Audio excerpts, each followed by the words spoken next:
فإذا ركبوا في الفلك دعوا الله مخلصين له الدين فلما نجاهم إلى البر إذا هم يشركون ليكفروا بما آتيناهم وليتمتعوا فسوف يعلمون أولم يروا أنا جعلنا حرما آمنا ويتخطف الناس من حولهم أفبالباطل يؤمنون وبنعمة الله يكفرون ومن أظلم ممن افترى على الله كذبا وكذب بالحق لما جاء أليس في جهنم مثوى للكافرين والذين جاهدوا فينا لنهدينهم سبلنا وإن الله لمع المحسنين. حضرات سورہ عنکبوت کی آخری آیتیں ہیں اور گزشتہ مجلس میں یہ بات آئی تھی کہ مشرکین اور کفار بھی جب سمندر میں سفر کرتے ہیں کشتیاں جب سمندر میں ڈگمگانے لگتی ہیں تو یہ خالص ہو کر یعنی اللہ کو بڑے خلوص سے پکارتے ہیں کہ اللہ ہمیں نجات دے دیجئے ہمارا بیڑا پار کر دیجئے. لیکن جو ہی کشتیوں سے خشکی پر آتے ہیں پھر جو ہے زمین پر اترتے ہیں تو پھر وہی اللہ کے ساتھ ناشکری کا معاملہ کفر کا معاملہ شرک کا معاملہ شروع کر دیتے ہیں.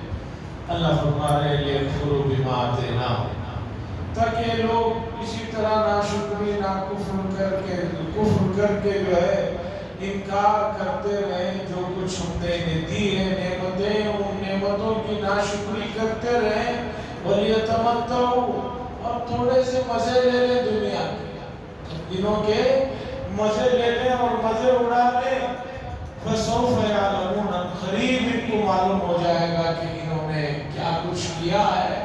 اس لیے کہ دنیا میں کی جو ہی مدت ختم ہوئی آخرت کے مرحلے جب ان پر شروع ہوں گے تو پتہ چل جائے. یہ آیت کفار کے ان کی اس حرکتوں کے جو کیا کرتے تھے اس مضمون کو بتا رہی ہے. یہ ذرا مضمون ہم لوگ بھی غور کرنے کا ہے کہ ہم مصیبتوں میں اور اسی طرح پریشانیوں میں تو اللہ کو بڑے خلوص سے یاد کرتے ہیں لیکن جو ہی اللہ کی نعمتیں آنا شروع ہوتی ہیں پریشانیاں ختم ہوتی ہیں پھر اللہ کو بھول جاتے ہیں. لوگ اللہ کی اہم عبادت نماز ہی کو اڑا دیتے ہیں اور اللہ کی دی ہوئی نعمت کو اپنی طرف منسوب کرتے ہیں. کہتے ہیں کہ بھئی یہ سب کچھ جو ہے آج میرے پاس یہ میری عقل کا نتیجہ ہے یہ میری محنت کا نتیجہ ہے یہ میری کوششوں کا جو ہے ثمرہ ہے. ایسا نہیں ہے اللہ نے عطا فرمایا ہے اس لیے آدمی کو غم کا موقع ہو خوشی کا موقع ہو اللہ کی طرف متوجہ رہنا چاہیے. یہ اللہ کو بہت زیادہ پسندیدہ عمل ہے. غم میں بھی آپ اللہ کی طرف متوجہ رہیں اور خوشی کے موقع پر بھی آپ کو اور زیادہ اللہ کی طرف متوجہ رہنا چاہیے. اور آگے کی آیت سنیے اس میں یہ لوگ ایک بہانہ کرتے تھے. مکے کے لوگوں کو جب کہا جاتا تھا کہ ایمان لاؤ حضور صلی اللہ علیہ وسلم کی نبوت کو مانو تو یہ لوگ کہتے تھے اگر ہم آپ کو نبی مان لیں گے تو آس پاس کے جو لوگ ہیں وہ ہمیں اچک لیں گے ہمیں مار ڈالیں گے کہ تم نے جو ہے خود پرستی کیوں چھوڑ دی. یہ کہہ کر جو ہے وہ ہمیں ختم کر دیں گے اور ہمارے شہر میں جو ہے بہت بربادی ہو جائے گی. اس ڈر سے ہم لوگ ایمان نہیں لا رہے ہیں. اللہ اس کا جواب دیتے ہیں ذرا دیکھو تو صحیح لوگوں کو اس شہر کو ہم نے اتنا پرامن بنا دیا ہے کہ اطراف کے علاقوں میں لوگوں کو اچک لیا جا رہا ہے قتل کر دیا جا رہا ہے ڈکیتیاں ہو رہی ہیں اور لوگوں کے بچوں کو پکڑ کر لے جا کر دوسرے جگہ غلام بنا کر دھوکے سے فروخت کیا جا رہا ہے. یہ سب مکے کے اطراف میں ہو رہا مکے کو ہم نے اتنا محترم اور امن کا شہر بنایا ہے، ان ڈاکوؤں کی، ان لوٹنے والوں کی ہمت اور جرأت نہیں کہ مکے میں آئے کوئی اس طرح کا غلط کام کرے۔ تو اللہ پوچھ رہے ہیں ارے ہم نے تو تمہیں با امن اور بہت ہی محفوظ شہر میں رکھا ہے، اس حفاظت کا بدلہ، اس نعمت کا شکریہ تو یہ تھا کہ تم لوگ ایمان لاتے، الٹا تم جو ہے جھوٹی باتیں بتا رہے ہو۔ اور دوسری بات، اس شہر کو پر امن بنانے والی ذات اللہ کی ہے، دیوی دیوتاؤں نے نہیں بنایا۔ تم جن کو پوچھتے ہو 360 70 80 انہوں نے نہیں اسے پر امن بنایا ہے بلکہ ہم نے بنایا۔ اللہ فرماتے ہیں اولم یروا، کیا یہ لوگ نہیں دیکھتے، کیا یہ نہیں جانتے، انا جعلنا حرما آمنا، کہ بے شک ہم نے اس شہر کو جس میں لوگ رہ رہے ہیں باامن اور محترم بنا دیا۔ وَيُتَخَطَّفُ النَّاسُ مِنْ حَوْلِهِمْ، اور ان کے آس پاس لوگوں کو اچک لیا جا رہا ہے، قتل کر دیا جا رہا ہے، فروخت کر دیا جا رہا ہے۔ أَفَبِالْبَاطِلِ يُؤْمِنُونَ وَبِنِعْمَةِ اللَّهِ يَكْفُرُونَ، کیا یہ لوگ باطل پر ایمان لاتے ہیں اور اللہ کی نعمتوں کی ناشکری کرتے ہیں؟ بہت بڑا گھناؤنا کام کر رہے ہیں۔ وَمَنْ أَظْلَمُ مِمَّنِ افْتَرَىٰ، اور اس شخص سے بڑا ظالم کون ہوگا جو اللہ پر جھوٹا بہتان باندھے یا حق کے آ جانے کے بعد اسے جھوٹلائے۔ اللہ پر جھوٹا بہتان باندھ رہے ہیں، کبھی کہہ رہے ہیں کہ ان دیوی دیوتاؤں کو اللہ نے ہمارے لیے عبادت کے لیے مقرر کیا ہے، کبھی کہہ رہے ہیں کہ ملائکہ وہ اللہ کی بیٹیاں ہیں۔ اس طرح کی جو جھوٹے باتیں اللہ پر الزام کے طور پر لگا رہے ہیں، یہ بہت گھناؤنا عمل ہے۔ حق آ جانے کے بعد اب اللہ خود سوال کر رہے ہیں الیس فی جہنم مثوی للکافرین، کیا ایسے لوگوں کے لیے جہنم کے علاوہ کوئی ٹھکانہ ہو سکتا ہے؟ تم ہی بتاؤ، اس طرح کا گھناؤنا کام کرنے والوں کے لیے کیا جہنم کے علاوہ کا کوئی ٹھکانہ ہو سکتا ہے؟ نہیں، یقیناً ان کے لیے جہنم ہی ان کا ٹھکانہ ہے۔ والذین جاہدوا، اب سورت کے آخر میں بڑی اہم بات کی طرف اللہ اشارہ فرما رہے ہیں۔ اوپر مصائب کا ذکر ہے، مکے میں نازل ہوئی ہے یہ سورت، جو تکالیف وہاں پر جھیل رہے ہیں صحابہ، ان کو وہاں بھی تسلی دی گئی۔ اب آخر میں سورت کے آخر میں بڑی اہم بات اللہ بتا رہے ہیں، والذین جاہدوا، اور جو لوگ کوشش کرتے ہیں ہمارے لیے، لنہدینہم سبلنا، تو ہم ان کے لیے راہوں کی ہدایت فرماتے ہیں، ان کے لیے راستوں کو متعین کر دیتے ہیں، آسانیاں کر دیتے ہیں۔ لیکن ضرورت ہے کہ جاہدوا فینا، وہ ہمارے لیے مجاہدہ کریں، کوشش کریں۔ لفظ جہاد بار بار قرآن مجید میں آتا ہے، عربی گرامر جاننے والوں کو معلوم ہونا چاہیے، جہاد کے بعد فی سبیل اللہ کا لفظ آتا ہے تو وہاں پر جو ہے وہ جہاد، لڑنے والا جہاد، تلوار اٹھا کر لوہا منوانے والا وہ مراد ہوتا ہے۔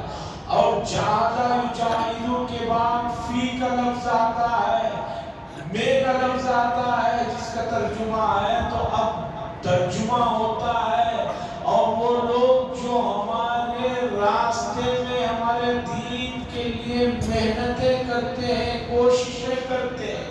اب اس میں تمام چیزیں آ جاتے ہیں۔ مکے میں جو ظلم و ستم ہو رہا ہے، اس ظلم و ستم کو برداشت کر رہے ہیں لیکن ایمان سے نہیں نکل رہے ہیں۔ اسی طرح اللہ کے خاطر ایک آدمی جو ہے اپنے خواہشات کی قربانی دے رہا ہے۔ صبح کی نماز میں اٹھنا کوئی آسان کام نہیں ہے۔ ایک آدمی جھوٹ بولنے کی اسے بہت پریکٹس ہے، اس کے باوجود جھوٹ سے بچ رہا ہے، گناہوں سے بچ رہا ہے۔ محنت تو کرنا پڑتا ہے، مجاہدہ تو کرنا پڑتا ہے۔ اللہ فرما رہے ہیں والذین کرتے ہیں ہمارے لیے لنہدینہم سبلنا، تو ہم ان کے لیے راستوں کو جو ہے ہدایت فرماتے ہیں، ان کے لیے صحیح راستہ متعین کرتے ہیں۔ جو آدمی دین میں کوشش کرتا ہے، اب اس آدمی کے لیے کبھی کئی دو مسئلوں میں وہ الجھ گیا ہے، حلال و حرام میں الجھ گیا ہے، تو اللہ تعالیٰ جو ہے ایسے لوگوں کے لیے جو سیدھا راستہ ہوتا ہے، صحیح بات ہوتی ہے، اس کے لیے ان کے لیے ہدایت فرما۔ ہدایت کا ملنا یہ بہت بڑی نعمت ہے، اللہ کی طرف سے ہدایت کا ملنا، صحیح بات سمجھ میں آ جانا، یہ بہت بڑی نعمت ہے۔ بہت سے لوگ اپنے بدعمالیوں کی ان کو سب سے بڑی سزا یہ ہے کہ حق ان کی سمجھ میں نہیں آ رہا، حق ان کو دیکھ رہے ہیں لیکن نظر نہیں آ رہا۔ اس لیے حدیثوں میں آیا ہے کہ گناہوں سے بچو، اس لیے کہ گناہوں کی نحوست یہ ہے کہ پھر آدمی کے لیے حق مشکل ہو جاتا ہے، اور خاص طور پر نماز کا چھوڑنا، اور وہ بھی جمعہ کی نماز کا چھوڑنا بہت خطرناک ہے۔ جو آدمی لگاتار 3 جمعہ کی نماز چھوڑتا ہے، مسلسل 3 جمعہ کی نماز چھوڑتا ہے، بغیر کسی عذر کے، بغیر کسی بیماری کے، بغیر کسی مجبوری کے، اب ایسے لوگوں پر دل پر مہر لگ جاتی ہے، اب ان کو صحیح بات سمجھ نہیں آتی۔ میں جو بھی اسٹوڈنٹس ملتے ہیں یا کبھی کچھ پوچھنے میرے پاس آتے ہیں تو میں ان سے پوچھتا ہوں کہ بھی جمعہ کا مسئلہ کیا کرتے ہو؟ کہتے ہیں کہ کالج میں چھٹی تھی۔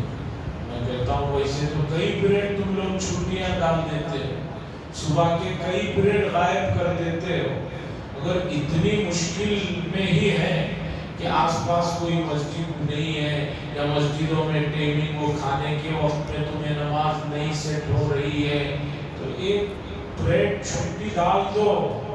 جب اپنے سونے کے لیے، اپنے گھومنے کے لیے، پھرنے کے لیے، دوسرے فالتو کاموں کے لیے تم اسکول کے کئی پیریڈ اڑا دیتے ہو بے مقصد، تو جمعہ کی نماز کے لیے اگر ایک پیریڈ تمہارا اٹھ جاتا ہے تو بہت اچھا۔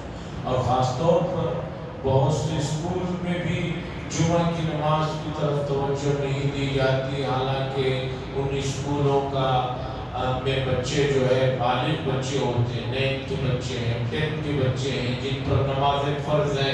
ایسے بچوں کو جب مینجمنٹ میں اپنے لوگ ہیں، گنجائش ہے، سہولت ہے، آس پاس مسجدیں ہیں، تو جمعہ کی نماز کی طرف خصوصی طور پر توجہ دینا چاہیے۔ تو بات یہ چل رہی تھی کہ جو لوگ ہمارے لیے محنت کرتے ہیں، ہمارے لیے محنت کرتے ہیں، ہم ان کے لیے راہوں کی ہدایت کرتے ہیں، راستے آسان کر دیتے ہیں۔ وَإِنَّ اللَّهَ لَمَعَ الْمُحْسِنِينَ، اور بے شک اللہ تبارک و تعالی محسنین کے ساتھ ہیں، احسان کرنے والوں کے ساتھ ہیں، اور اچھائیوں کو اختیار کرنے والوں کے ساتھ ہیں۔ تو اس آخری آیت نے ہمیں بتایا کہ بھئی دین میں محنت کرنی پڑے گی، مجاہدہ کرنا پڑے گا، کوشش کرنی پڑے گی۔ جب دنیا بغیر محنت کے کوشش میں نہیں حاصل ہو سکتی، تو دین تو بہت بڑی نعمت ہے، اس کے بدلے میں اللہ کی رضا اور اللہ کی پسندیدہ جگہ جنت مل رہی ہے، تو اس کے لیے تو محنت کرنی پڑے گی۔ اور بغیر محنت کے فارمولے پر جو لوگ ترقی کرنا چاہتے ہیں، نہ وہ دین میں آگے بڑھ سکتے ہیں، نہ دنیا میں آگے بڑھ سکتے ہیں، نہ دین میں آگے بڑھ سکتے ہیں، نہ دنیا میں آگے بڑھ سکتے ہیں۔ یہ فطرت کا اصول ہے، اللہ نے ایسے ہی بنایا۔ اس فطری اصول سے جو بغاوت کرے گا اس کا خمیازہ بھگتے گا، چاہے چند دنوں میں بھگتے یا چند مہینوں میں بھگتے گا تو ضرور۔ حاضرین، یہ مکی سورت تھی، اس کے بعد جو سورت شروع ہونے جا رہی ہے اس کا نام ہے سورۃ الروم۔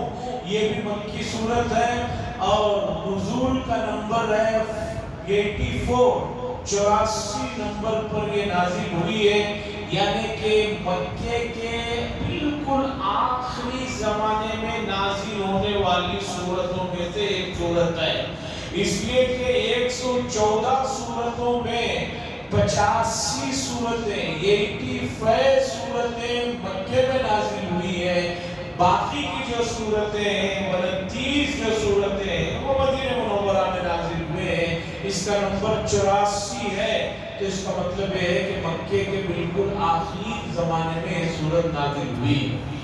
اب اس سورت کے نام کی وجہ اور بالکل پہلی آیت کو سمجھنے کے لیے آپ کو ذرا میں لے چلتا ہوں رسول اللہ صلی اللہ علیہ وسلم کے بعثت کے بالکل ابتدائی زمانے میں۔ وہ حالات اگر آپ کے سامنے نہ ہو، پس منظر سامنے نہ ہو، تو اس کا نام روم کیوں ہے، اور آگے کی جو آیتیں روم کی کامیابی کے سلسلے میں جو پیشین گوئیاں ہیں وہ کیا ہیں، وہ سمجھنا مشکل۔ دیکھیے رسول اللہ صلی اللہ علیہ وسلم کی ولادت مبارک، انگریزی جو اس وقت سن چل رہا 570 اور 610 میں رسول اللہ صلی اللہ علیہ وسلم کو نبوت ملی۔ مکہ المکرمہ کے مشرق میں ایک بہت بڑا امپائر تھا جس کا نام تھا فارس، یعنی کہ موجودہ ایران سے لے کر یہ جو رشیا کے بہت سے علاقے ہیں، یہ پوری ایک بہت بڑی حکومت تھی، دنیا کی بہت بڑی سپر پاور طاقت تھی۔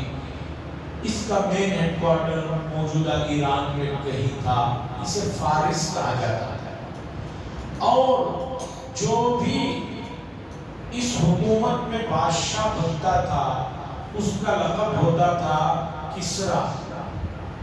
جو بھی فارس میں بادشاہ رہتا تھا تو اس بادشاہ کا لقب ہوتا تھا کسرا، جیسے کہ مصر میں جو بھی بادشاہ بنتا تھا اس کے لیے لقب تھا فرعون۔ یہ جو فارس بڑی طاقت تھی مکے اور سعودی کے مشرق میں، یہ پورے کے پورے جو ہے آگ پرست تھے، آگ کی پوجا کرنے والے تھے، آگ کو جو ہے بھگوان اور آگ کو اپنا خدا مانتے۔ مستقل ایک علاقہ تھا جہاں سالوں سال کبھی آگ کو بجھنے نہیں دیا گیا، مسلسل آگ جلتی تھی، آگ کو جلایا جاتا ہے۔ رسول اللہ صلی اللہ علیہ وسلم کی ولادت کے سلسلے میں بعض تاریخی روایتوں میں آیا ہے کہ رسول اللہ صلی اللہ علیہ وسلم کی جس دن ولادت ہوئی اس دن وہ ایران کا جو آتش کدا تھا، جو سو سالوں سے جس میں آگ جل رہی تھی، تھوڑی دیر کے لیے وہ بجھ گیا۔ تاریخی روایت واللہ اعلم۔ دوسری طرف ایک اور بڑی سپر پاور طاقت تھی، وہ تھی روم۔ اس کے اندر میں علاقے تھے، مصر ہے، شام ہے، یہ شاید وہ تمام علاقے تھے جو روم کی سلطنت کے ماتحت تھے، اور روم میں جو بھی بادشاہ بنتا تھا اس کا لقب ہوتا تھا قیصر۔ وہاں جو بھی بادشاہ ہے قیصر۔ یہ سب لوگ جو روم کی بادشاہت تھی، یہ لوگ مذہباً عیسائی تھے، اگرچہ عیسائیت بہت حد تک برباد ہو چکی تھی، لیکن پھر بھی یہ لوگ آخرت پر تھوڑا ایمان رکھتے تھے، اور اسی طرح جو انبیاء کے سلسلے میں تھوڑی بہت ان کے پاس عقیدے تھے۔ روم اور فارس میں جنگ چلی، 14 سال تک جنگ چلی، اور عالم یہ ہوا کہ فارس کی حکومت نے روم کی اینٹ سے اینٹ بجا کر رکھا، اور جب بھی فارس کی حکومت وہاں آگے بڑھتی جاتی وہ خبر مکے کے لوگوں کو آتی تو مکے کے جو مشرکین اور کفار تھے وہ بڑی خوشی مناتے اور کہتے کہ دیکھو ہم بتوں کو پوچھتے ہیں، وہ آپ کو پوچھتے ہیں، ہم خدا کو نہیں مانتے، تو ہمارے بتوں کی جو ہے اس سے جو ہے فارس دن بدن جیتتا جا رہا ہے۔ مسلمانوں کی خواہش یہ ہوتی تھی کہ کسی طرح روم والے جیت جائیں۔ کیوں؟ اس لیے کہ روم والے حضرت عیسیٰ علیہ السلام کو ماننے والے لوگ تھے، کسی طرح مذہبی تعلق کی وجہ سے ان کی خواہش تھی ادھر سے ہو جائے۔ ان دنوں میں یہ آیت نازل ہوئی جس میں اللہ نے فرمایا کہ روم مغلوب ہو گیا، ہار گیا قریب کی زمین میں، اور بہت جلد جو ہے وہ غالب آنے والا ہے فی بضع سنین، چند سالوں میں۔ یہ جو آیت نازل ہوئی مکے کے لوگوں نے سنا تو انہوں نے اور مذاق کرنا شروع کر دیا کہ بھئی کہاں فارس نے روم کی اینٹ سے اینٹ بجا دی ہے، اور روم کا آخری بادشاہ ہرقل اپنی جان بچانے کے لیے ادھر ادھر بھاگتا پھر رہا ہے۔ یہ لوگ کہہ رہے ہیں کہ روم غالب آ جائے گا، یعنی روم پھر کامیاب ہو جائے گا، فارس جو ہے ختم ہو جائے گا۔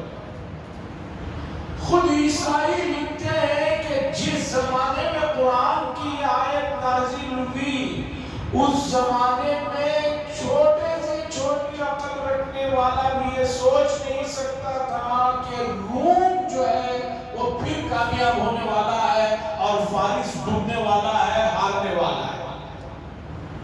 مکے میں کفار بڑے مذاق شروع کر دی، یہاں تک کہ خلف بن امیہ بن خلف، اس نے حضرت صدیق اکبر رضی اللہ تعالیٰ عنہ سے کہا کہ بھئی تمہیں اگر اپنے نبی کی بات پر، اللہ کی بات پر ایمان ہے تو چلو میرے ساتھ شرط لگاؤ، اگر روم غالب آ گیا، روم جیت گیا تو میں تمہیں 10 اونٹ دوں گا، اور اگر فارس جیت جاتا ہے جیسے کہ جیت ہی رہا ہے تو تم مجھے 10 اونٹ دے دو۔ اور مدت طے ہوئی 3 سال کے اندر رزلٹ آ جائے گا۔ حضرت صدیق اکبر نے کہا انشاءاللہ 3 سال میں روم جو ہے کامیاب ہو جائے گا اور فارس ہار جائے گا۔ 3 سال کی بعد 10 اونٹوں کی شرط لگی۔ اسلام کا ابتدائی زمانہ تھا، شرط لگانا حرام ہے، یہ ابھی احکامات نازل نہیں ہوئے تھے۔ حضرت صدیق اکبر رضی اللہ تعالیٰ عنہ نے جا کر رسول اللہ صلی اللہ علیہ وسلم سے بتایا کہ امیہ بن خلف کے ساتھ میں نے اس طرح کی شرط لگائی ہے اور مدت 3 سال کی رکھی ہے کہ 3 سال میں رزلٹ آ جائے گا۔ تو رسول اللہ صلی اللہ علیہ وسلم نے فرمایا لفظ بضع سنین، بضع جو ہے 1 سے لے کر 9 سال تک کے لیے بولا جاتا ہے عربی میں، 1 سال سے 9 سال، جیسے ہم اردو میں کہتے ہیں چند سال۔ اب چند سال سے 2 بھی مراد ہو سکتے ہیں، 10 بھی مراد ہو سکتے ہیں، 20 بھی ہو سکتے ہیں، لیکن عربی میں فی بضع سنین کا مطلب ہوا 1 سے لے کر 9 سال تک کبھی بھی یہ بات ہوتی ہے۔ حضور صلی اللہ علیہ وسلم نے فرمایا 10 نہیں بلکہ 100 اونٹوں کی تم چاہے تو شرط لگا دو، لیکن جو مدت تم نے 3 سال کی کہی ہے وہ 3 کے بجائے 9 سال کی مدت کی، اس لیے کہ 9 تک کا لفظ بولا جاتا ہے، اللہ فرما رہے ہیں چند سالوں میں تو 9 سال بھی ہو سکتے ہیں۔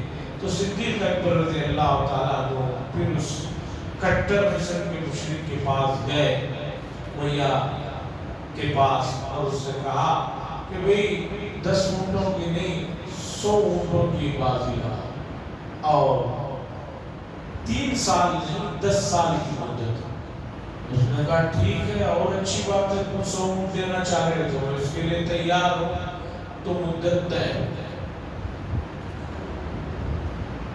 اور یہ مکے کا رسول اللہ صلی اللہ علیہ وسلم کے آخری زمانہ ہے ظلم و ستم کا. اسی میں اللہ نے یہ بھی فرمایا بہت جلد مسلمانوں کے لیے بھی خوشی کی خبر ملنے والی ہے، یعنی مسلمان بھی خوشی منا سکیں گے، ان کے لیے بھی خوشی کی خبر. اس آیت کے نازل ہونے کے 7 سال بعد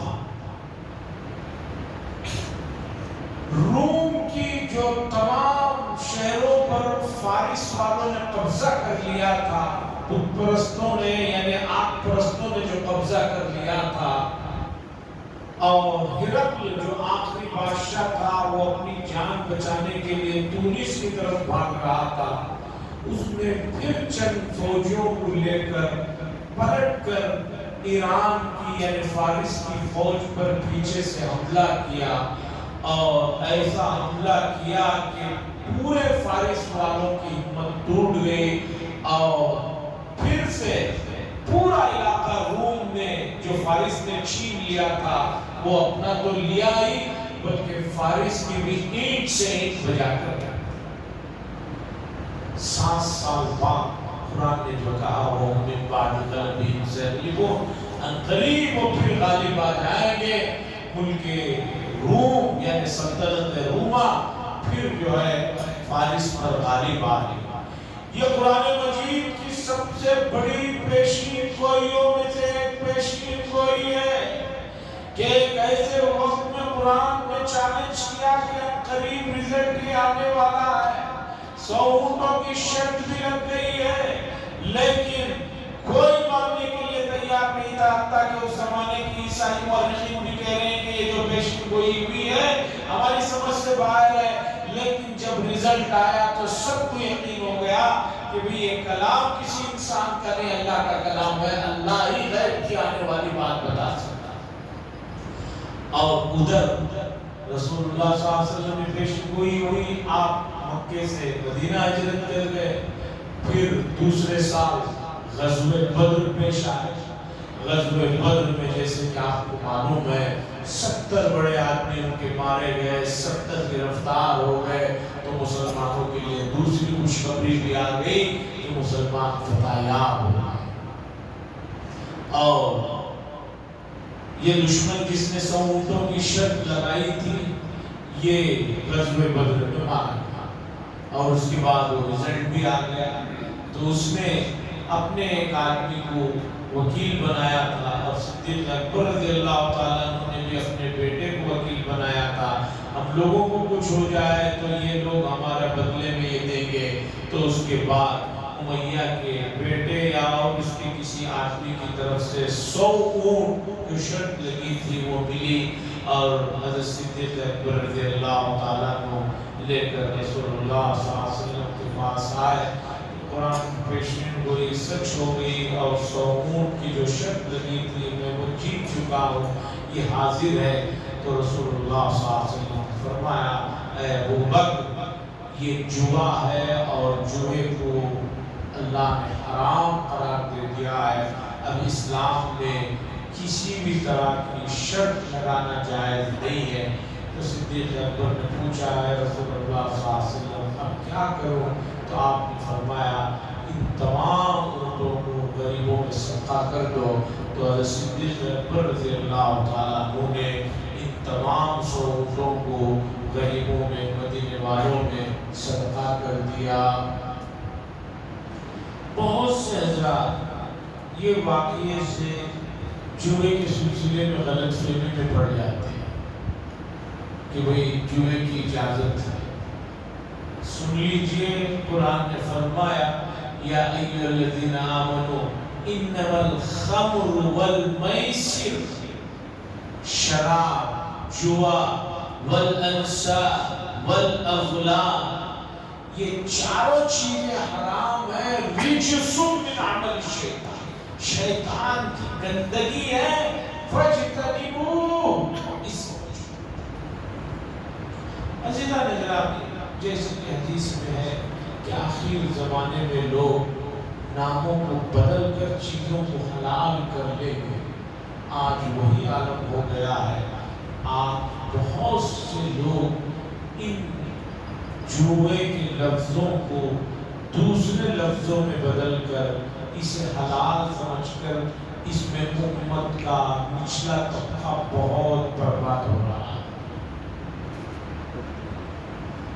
جوئے کو نئی شکلیں دیتی ہے، حکومت بھی کئی جگہ کئی جوئے کی چیزوں کو اجازت دیتی ہے، گھوڑے پر ریس لگانے کو اس کی اجازت دے دی گئی ہے، اور ہو گیا۔ یہ تو خیر چھوڑیے بڑے پیمانے پر، اب چھوٹے پیمانے پر آئیے، معمولی سی ترکاری بیچنے والے، آم بیچنے والے، جام بیچنے والے، ٹماٹر بیچنے والے اب ایک چھوٹا سا موبائل لے رہے۔ پہلے لوگ جوا کھیلنے کے لیے جا کر چھپ جاتے تھے، آپ نے دیکھا ہوگا گاؤں دیہاتوں میں، ویران جگہوں میں ایک جو ہے ایک جگہ وہ پنسل سے وہ چاک پیس سے چھڑا کر اس طرح کا وہ جو املی کے بیج ہوتے ہیں اسے دو ٹکڑے کیے جاتے تھے، اس سے اسے بولتے تھے بچیاں کھیلنا، چھپ چھپا کر جا کر کرتے تھے، جوا کھیلا جاتا تھا۔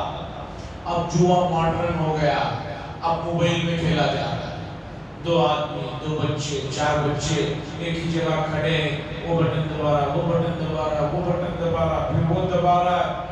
مجھے تو بہت دنوں تک سمجھ میں ہی نہیں آیا کیا ہے، مجھے دیکھتے غائب ہو جاتے تھے، بعد میں معلوم کیا تو یہ جوئے کی نئی شکل چلی ہے۔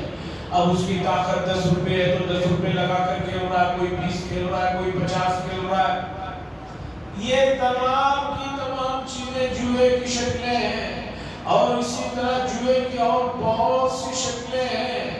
جوا کہتے ہیں اس چیز کو کہ جس میں آدمی کو یا تو بہت نقصان ہو یا اچانک بہت فائدہ ہو جائے، اسے جوا کہتے ہیں۔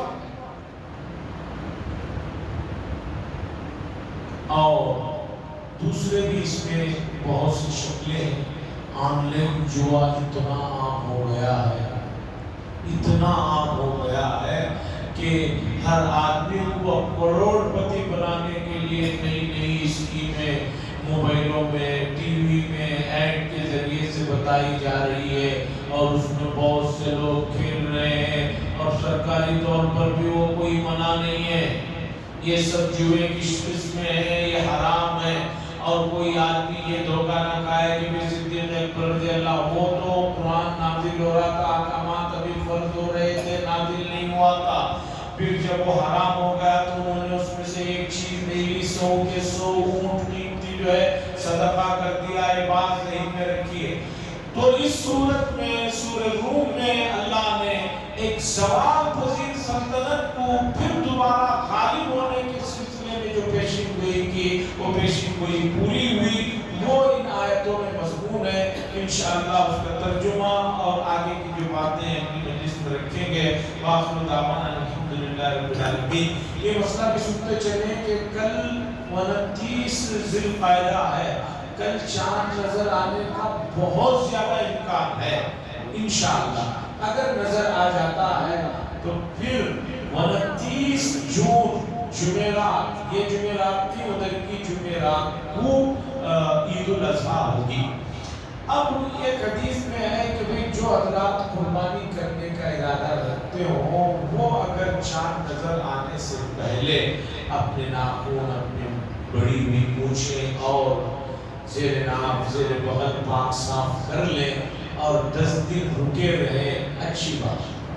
لیکن یہ مسئلہ اس درجے کا نہیں کہ ایک آدمی 15 دن سے ناخن نہیں کاٹا ہے، اب جب چاند نظر آ جاتا ہے تو اس سے کہتے ہیں کہ ناخن کیوں بڑے ہیں، وہ حجت کرتا ہے، نہیں حضرت یہ 10 دنوں میں ناخن نہیں کاٹ سکتے، مجھے اتنی بڑی کیوں ہے، نہیں حضرت تمہیں معلوم نہیں مسئلہ نہیں کاٹا۔ بھئی اس کے لیے آپ چاند نظر آنے سے پہلے پاک صاف ہو جاؤ، تم گزشتہ 20 دن سے تو کاٹے نہیں ہو، اب آگے بھی 10 دن رکھو گے اور اسے شریعت کا بھی لیبل لگاؤ گے، یہ نہیں ہے۔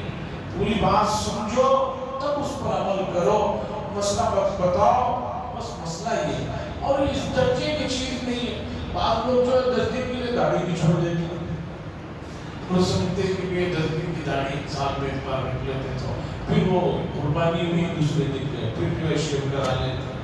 یہ سب چیزیں نہیں ہیں، ایک استحبابی حکم ہے اس شرط کے ساتھ کہ پہلے سے چاند نظر آنے سے چند گھنٹے پہلے آدمی ان تمام چیزوں سے پاک صاف ہو جائے.